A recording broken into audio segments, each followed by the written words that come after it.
तो दोस्तों अभी जस्ट मैं हाई कोर्ट से आया हूँ, और क्योंकि मैं हाई कोर्ट में मैंने वीडियो शूट नहीं करी थी क्योंकि मैं बहुत ज़्यादा बिजी था वहाँ पे, और आप लोग को पता भी कि वहाँ पे वीडियो शूट करना इतना आसान भी नहीं होता है।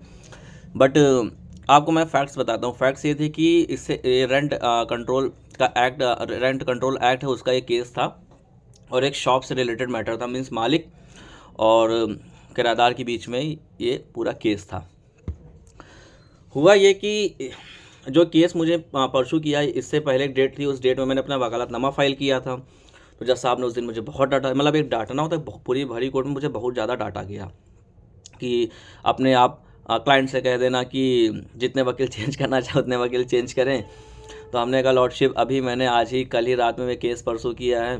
लॉर्डशिप कह रहे हैं मुझे इससे कोई मतलब नहीं है, आप काउंसिल हैं, आपको जानकारी होनी चाहिए। लॉर्डशिप मुझे कॉपी भी नहीं मेरे पास है, आज मैं हम वकालतनामा फ़ाइल करें, हमको टाइम दिया जाए। तो आज की डेट मुझे मिली थी, तो आज हमने ये किया कि जो चाबी थी वो मैंने चाबी उनको हैंडओवर कर दी।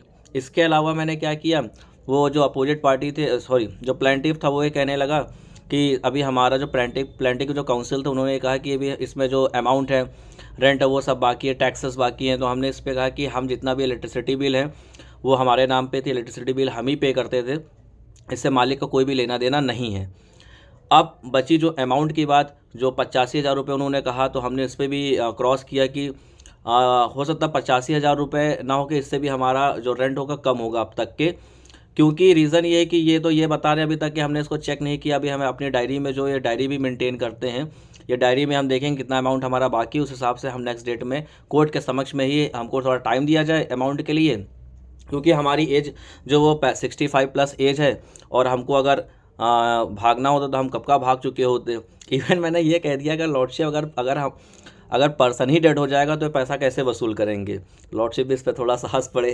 तो फिर हमने कहा कि लॉर्डशिप इसके अलावा दूसरी चीज़ है कि एक सबमिशन मैंने एक और रखा कि इनको हमने चाबी कई बार हमने देने का प्रयास किया, लेकिन उन्होंने ये कहा कि हम जो चाबी है वो तो हम माननीय न्यायालय के समक्ष ही लेंगे।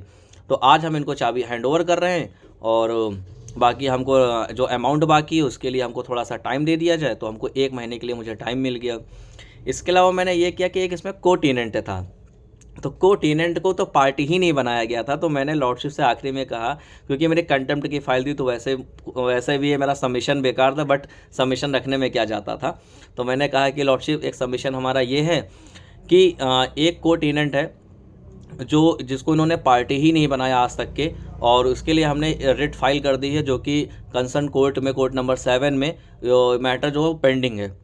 तो लॉर्डशिप का ये कंटेम्प्ट की फ़ाइल है, यहाँ पे आप सिर्फ डिलीवर कीजिए। तो हमने कहा जी लॉर्डशिप वो तो है, लेकिन ये हमारा सबमिशन था सिर्फ खाली। तो ये सारी चीज़ उन्होंने, ये सारे फैक्ट देखो, इससे क्या होता है कि कोर्ट्स में जब आप फैक्ट से सारी चीज़ें रखते हैं ना, तो कोर्ट ये समझती है कि हाँ मतलब कुछ ना कुछ तो कहीं ना कहीं गलत है और कहीं ना कहीं चीज़ें सही है। तो ये फैक्ट्स रखने चाहिए, भले आपका सबमिशन हो या ना हो, लेकिन आपको ये सारी चीज़ें आपको रखनी ही पड़ेंगी, उससे आपका फ़ायदा रहेगा।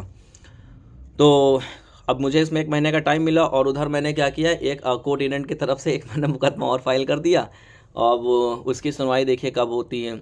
अब उसमें 2 ही चीज़ें होंगी, या तो वो विड्रॉवल ही होगा जहाँ तक कि मुझे लग रहा है हाई कोर्ट से, और मुझे सिविल कोर्ट में उसके लिए मुकदमा फ़ाइल करूँगा। जब मैं फ़ाइल करूँगा तो मैं आपको सारी चीज़ें बताऊँगा। तो हालाँकि आज काफ़ी अच्छा आर्गूमेंट भी रहा और चीज़ें सही रहीं। मैंने इतना सोचा भी नहीं था, हमको लगा शायद आज जज साहब मुझे फिर डांटेंगे, बट डांटे नहीं। आज मैंने अच्छे से आर्गूमेंट भी किया, सारी चीज़ें करी, और क्योंकि आज मुझे सारे फैक्ट्स पता थे, कब पेमेंट हुआ, कैसे का, कौन कौन से ऑर्डर पे क्या हुआ था, सारी चीज़ें मुझे पता थी। तो दोस्तों अभी हम आपको दोस्तों नेक्स्ट वीडियो में सारी चीज़ें बताएंगे, कैसे सारी चीज़ें क्या हो रही हैं। और आज के लिए फ़िलहाल इतना ही, मिलते हैं हम आपको एक नेक्स्ट वीडियो में। और मेरे चैनल को आप लोग सब्सक्राइब कीजिए और इसको शेयर कीजिए दोस्तों तक के, ताकि आप भी एक मतलब लाइव प्रोसीजर तो नहीं है एक प्रकार का, लेकिन आप प्रोसीजर सीख तो सकते हैं इस वीडियो के माध्यम से कि कैसे कैसे क्या क्या होता है।